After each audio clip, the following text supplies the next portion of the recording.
Like کریں، subscribe کریں، bell icon کو دبائیں تاکہ ہماری ویڈیو سب سے پہلے آپ کے پاس پہنچ سکے۔ جس وقت بی بی زہرا پاک دنیا سے جا رہی تھی تو دنیا سے جاتے ہوئے آپ نے مولا علی کو وصیت کی تھی، علی میرے بعد تم دوسرا نکاح تو کرو گے، میرے بعد تم دوسرا نکاح کرو گے۔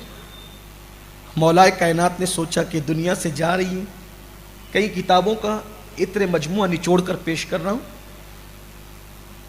جو جہاں ہیں وہاں دلوں میں جائز مرادیں لیں۔ باب الحوائج کا ذکر ہو رہا ہے، دعا کریں، ہزار دعاؤں کی دعائیں یہ، تمناؤں کی تمنا یہ، اللہ قیامت تک ہماری نسلوں کو نبی اور آل نبی کا وفادار رکھے اور جنت میں انہی کے پڑوس میں اللہ ہمیں ٹھکانہ عطا فرمائے۔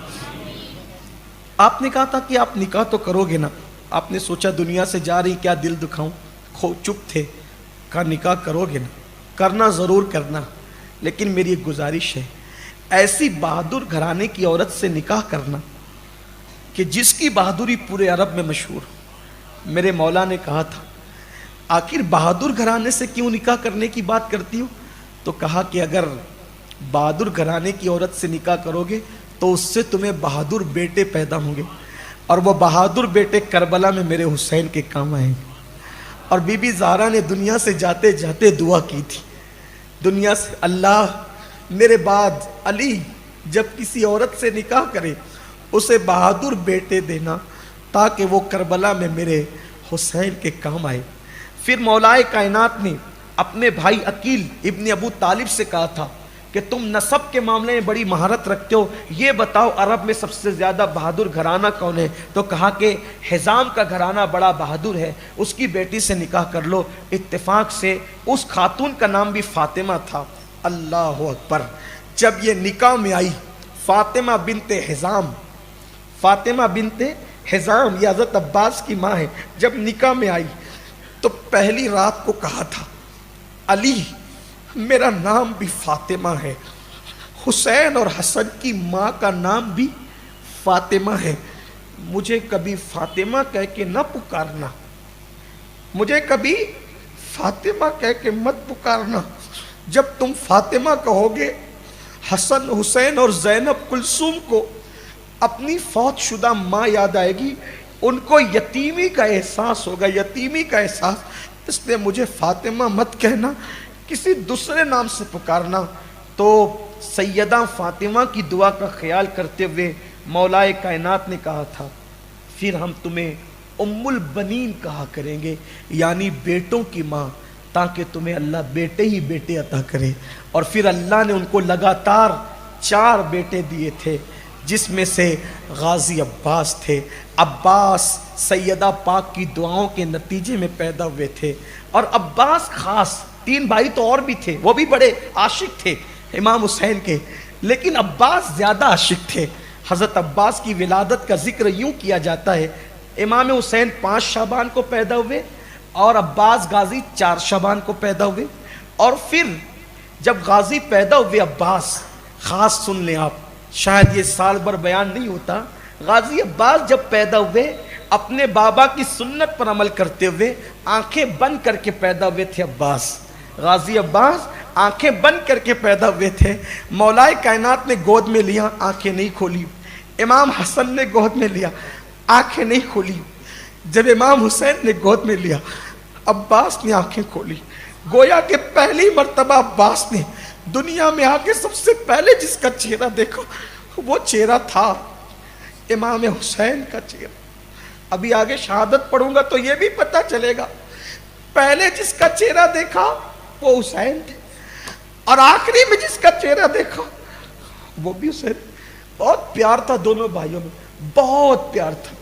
امام بلکہ ام البنین نے امام حسین کے حوالے کر دیا تھا، تم ہی اس کو پالو، اس کی پرورش تم ہی کرو۔ بہت خوبصورت تھے، اتنے خوبصورت تھے کہ ان کی خوبصورتی کو دیکھ کر کے عرب والے ان کو قمر بنو ہاشم کہتے تھے، خاندان بنو ہاشم کا چاند، اتنے خوبصورت تھے، اتنے حسین تھے۔ اور حسین ہونے کے ساتھ ساتھ ان کی خصوصیت تھی، اونچا قد تھا، بڑا چوڑا جسم تھا، اگر گھوڑے کی زین نہ ہو اور پیر نیچے رکھیں تو گھوڑے پہ بیٹھ کر ان کے پیر زمین کو رگڑتے تھے، اتنا اونچا قد اللہ نے دیا تھا، اتنی شان تھی، خوبصورتی وہ، حسن وہ، جمال وہ. اور پھر مدینے میں جب تک رہے، مدینہ طیبہ میں، تو غریبوں کو ڈھونڈ ڈھونڈ کے مدد کرتے تھے، یتیموں کی پرورش، بیواؤں کا خیال کرنا، یعنی کہ جو گھر میں آیا اس کو جو ہاتھ میں آیا اٹھا کے دے. بڑے سخی تھے، اس لیے لوگ ان کو باب الحوائج کہتے تھے، حاجتوں کے پورا ہونے کا دروازہ. یعنی اگر کسی کو کوئی مسئلہ، کوئی مسافر آئے، کوئی مسافر وہ کہے میں پریشان ہوں، لوگ کہتے تھے عباس کے یہاں چلے جاؤ تمہاری مراد پوری ہو جائے. یعنی وہ کسی کو خالی لوٹاتے نہیں تھے. اور آج بھی ان کے مزار کی یہ شان ہے، آج بھی ان کے مزار کی یہ شان ہے. ان کے مزار پہ جو چلا جائے، جو مراد مانگے اللہ اس کو عطا کرے. باب الحوائج. ان کا ذکر میں کر رہا تھا. یہ تھے عباس. آپ نے مشکیزہ کندھے پہ رکھا، اور مشکیزہ کندھے پہ رکھ کر کے آپ جو ہے امام علی مقام کو دیکھتے ہیں اور نکلتے ہیں. وہاں پر ہزاروں اشقیاء تھے، شقی القلب لوگ جو فرات پر پہرا لگا کر کے کھڑے تھے. غازی وہاں پہنچے، انہیں سمجھانے کی کوشش، نہیں مانے تو تلوار چلائی، اور تلوار چلاتے ہوئے گاجر مولیوں کی طرح کاٹتے ہوئے غازی عباس نے انہیں ہٹایا.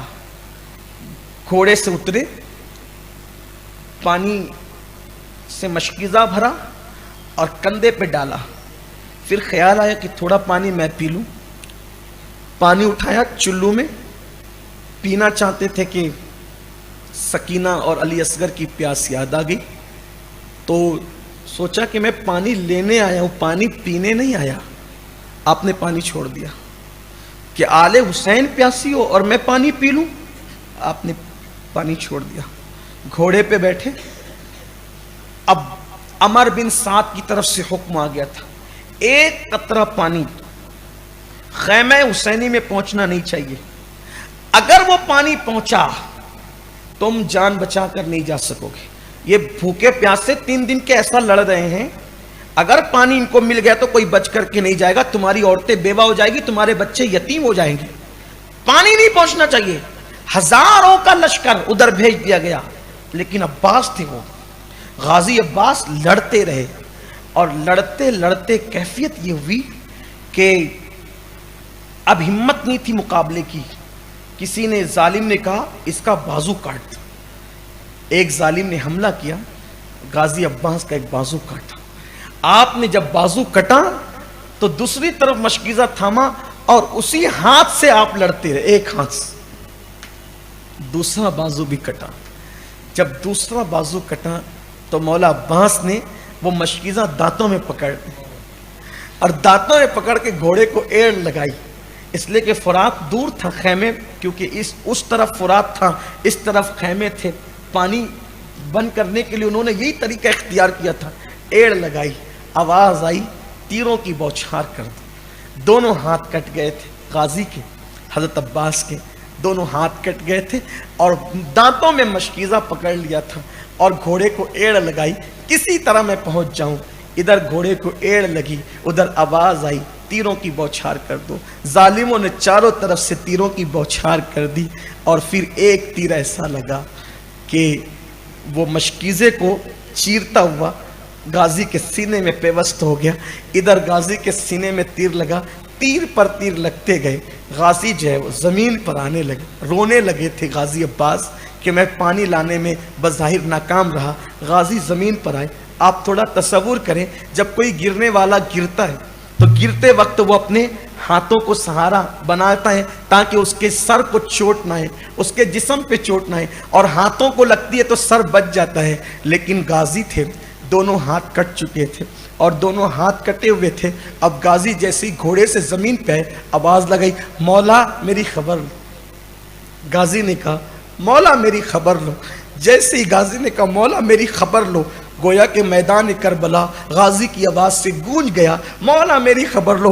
حسین نے کہا میرے بھیا میں ابھی آیا، اور آپ نے گھوڑے کو تیز سے دوڑایا اور دوڑا کر کے پہنچے تو غازی کا پورا چہرہ خاک آلود ہو چکا تھا.